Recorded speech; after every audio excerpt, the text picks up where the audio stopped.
Sudrajaya, Pak. Saya alumnus tahun 1999. Kemudian saya sekarang di tindak pidana khusus di Satuan Tugas Khusus Penyelesaian Perkara Tindak Pidana Korupsi. Jadi dulu banyak perkara-perkara yang terunggap, maka kami dibentuk beberapa tim untuk menyelesaikan itu. Kemudian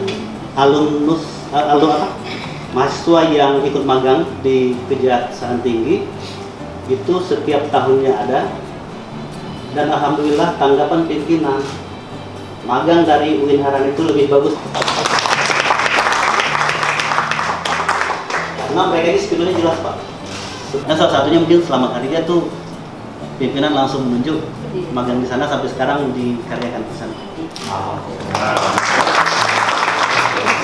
Mungkin saja, Pak, mungkin dari kami, dari Kejaksaan. Terima kasih.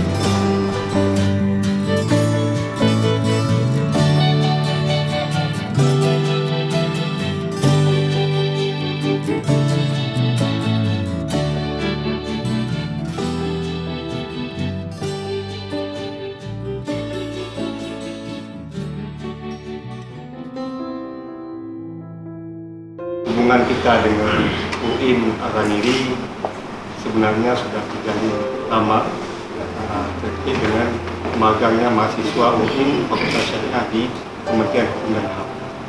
Kemudian juga kita pernah merintis di dekan sebelumnya terkait dengan program LKBH, Lembaga Kajian Bantuan Hukum. Nah, ada satu program di Kementerian Hukum dan HAM, itu adalah program bantuan hukum bagi masyarakat.